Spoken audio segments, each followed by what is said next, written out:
ಕರ್ನಾಟಕ 2024-25 ಶಾಲೆ ಹೆಸರು ಸರ್ಕಾರಿ ಹಿರಿಯ ಪ್ರಾಥಮಿಕ ಶಾಲೆ ರೇಖಿನಾಳೂರು. ಶಾಲಾ ಮುಖ್ಯಗುರುಗಳು ಪಂಡಿತ್ ಪೂಜಾರಿ 2022-23ನೇ ಸಾಲಿನ. ಶಾಲಾ ಮುಖ್ಯಗುರುಗಳು ಈ ಸದ್ಯದ 2024-25 ಇಸ್ವಿದು ಮಾದೇವಪ್ಪ ಸರ್, ಎಸ್ಡಿಎಂಸಿ ಅಧ್ಯಕ್ಷರು ಸಂಜೀವ್ ಕುಮಾರ್ ಗಡದೆ. ಶಾಲೆಯ ಸಿಬ್ಬಂದಿ ಬಲಾಧಿಕಾರಿಗಳು ಸರ್ವಸಪ್ಪ ಪಾಟೀಲ್ ಅವರು. ಪರಿಶುದ್ಧರು ಸಿದ್ಧಪಡಿಸಿದವರು ಶ್ರೀ ಹನುಮಂತರಾಯ ಶ್ರೀವಾಸ್ತರ್, ತಾಲೂಕು ವ್ಯವಸ್ಥಾಪಕರು.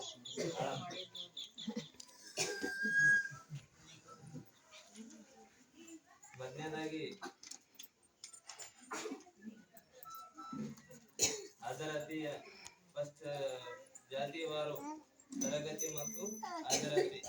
1ನೇ ತರಗತಿಯಲ್ಲಿ 3 ದಾಖಲಾತಿಗಳು, 2ನೇ ತರಗತಿಯಲ್ಲಿ 4 ಜನ, 3ನೇ ತರಗತಿಯಲ್ಲಿ 2, 4ನೇ ತರಗತಿ 3, 5ನೇ ತರಗತಿ 8, 6ನೇ ತರಗತಿಯಲ್ಲಿ 5, 7ನೇ ತರಗತಿಯಲ್ಲಿ 9, 8ನೇ ತರಗತಿಯಲ್ಲಿ 4 ಜನ ಅಷ್ಟೇ ಹುಡುಗರು. ಟೋಟಲ್ 38 ಹುಡುಗರು ಈ ಶಾಲೆ ಒಳಗೆ. ತಾಲೂಕು ಮಾಡಬೇಕು.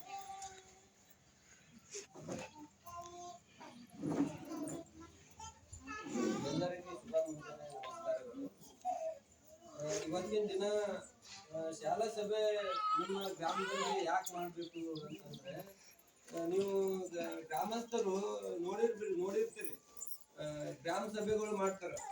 ಎದ್ರ ಸಲುವಾಗಿ ಮಾಡ್ತಾರ ಅಂತಂದ್ರೆ, ಮನೆಗಳು ಬಂದಿದ್ರೆ, ಊರಿಗೆ ಏನಾದ್ರೆ ಒಂದು ಸರ್ಕಾರಿ ಸವಲತ್ತುಗಳು ಯೋಜನೆಗಳು ಬಂದಿದ್ರೆ ಗ್ರಾಮ ಸಭೆ ಮುಖಾಂತರ ಆ ಯೋಜನೆಯನ್ನು ಒಂದು ತಿಳಿಸುವ ವ್ಯವಸ್ಥೆ ಸಲುವಾಗಿ ಒಂದು ಗ್ರಾಮ ಸಭೆ ಮಾಡ್ತಾರೆ.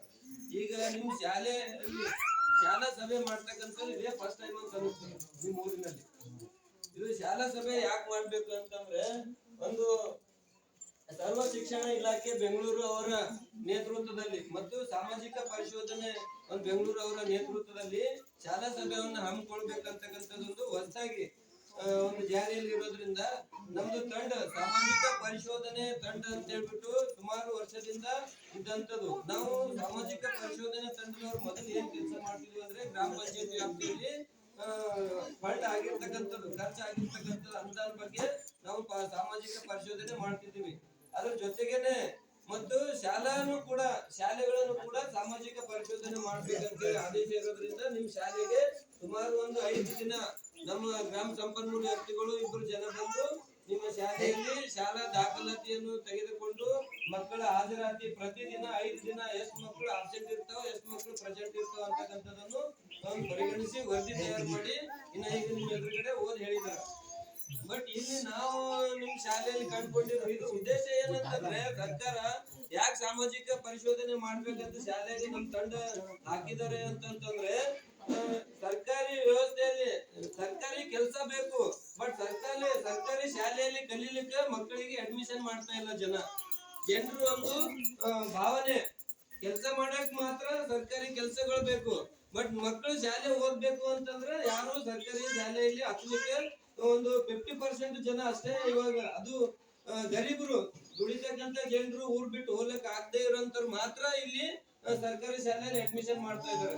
ಬಟ್ ಅವರು ಒಂದು ಆರ್ಥಿಕವಾಗಿ ಬಲಿಷ್ಠ ಇರೋಂಥವ್ರು, ಅವರೆಲ್ಲ ಸಿಟಿದಾಗ ಜೀವನ ಮಾಡ್ತಕ್ಕಂಥವ್ರು ಎಲ್ಲರೂ ಏನ್ ಮಾಡಿರ್ತಾರ, ಸಿಟಿದಾಗ ಹೋಗಿ ಪ್ರೈವೇಟ್ ಶಾಲೆಯಲ್ಲಿ ಲಕ್ಷ ಗಟ್ಟಲೆ ಡೊನೇಷನ್ ಕೊಟ್ಟು ಖರ್ಚು ಮಾಡಿ ಅವ್ರವ್ರ ಮಕ್ಕಳಿಗೆಲ್ಲ ಓದ್ತಕ್ಕಂತಾರ. ಓದಿಸಿದಾಗ ಅವರೆಲ್ಲ ಉನ್ನತ ಚೆನ್ನಾಗಿ ಓದ್ತಾರಂತ ಅನ್ನೋದು ಅವ್ರ ಭಾವನೆಯಲ್ಲಿ ಇರ್ತದ. ಬಟ್ ಇಲ್ಲಿ ಗರೀಬ್ ಜನ ಇರ್ತಕ್ಕಂಥವ್ರು ಇಲ್ಲಿ ಸರ್ಕಾರಿ ಶಾಲೆಯಲ್ಲಿ ಅಡ್ಮಿಷನ್ ಮಾಡ್ತಿರ್ತಾರೆ. ಬಟ್ ಇಲ್ಲಿನೂ ಕೂಡ ಅಲ್ಲಿ ಏನ್ ಅವ್ರು ಖರ್ಚು ಮಾಡ್ತಾರ ಅದಕ್ಕಿಂತ 10 ಪಟ್ಟು ಖರ್ಚು ಆಗ್ತಾ ಇದೆ ಸರ್ಕಾರ ದುಡ್ಡು. ಒಬ್ಬೊಬ್ಬರಿಗೆ ಸ್ಯಾಲ್ರಿ ಸುಮಾರು 40ರಿಂದ 60, 70, 80 ಸಾವಿರ ತನಕ ಸ್ಯಾಲ್ರಿ ಇರ್ತದೆ ಇಲ್ಲಿ ಕಲಿಸ್ತಕ್ಕಂಥ ಶಿಕ್ಷಕರಿಗೆ. ಸುಮ್ಮನೆ ಅಂದಾಜು ಹೇಳ್ತಾ ಇದ್ದೀನಿ, ಭಾವಿಸ್ಬಾರ್ದು. ಅಲ್ಲಿ ನೀವು ಏನು ಡೊನೇಷನ್ ಕೊಟ್ಟು ಕಲ್ಸೋದ್ಕಿಂತ ಅದಕ್ಕಿಂತ ಹೆಚ್ಚಿಗೆ ಒಂದು ಸಿಇಟಿ, ಡಿಇಟಿ, ನಟ್ಟ ಸಟ್ಟ ಎಲ್ಲ ಒಂದು ಪಾಸ್ ಆಗಿ ಒಂದು ನೌಕರಿ ಬಂದಂತ ಶಿಕ್ಷಕರು ನಿಮ್ ಶಾಲೆಗೆ ನಿಮ್ ಊರ್ ತನಕ ಬರ್ತಿರ್ತಾರ. ಸರ್ಕಾರ ಒಂದು ವ್ಯವಸ್ಥೆ ಮಾಡಿರ್ತದ.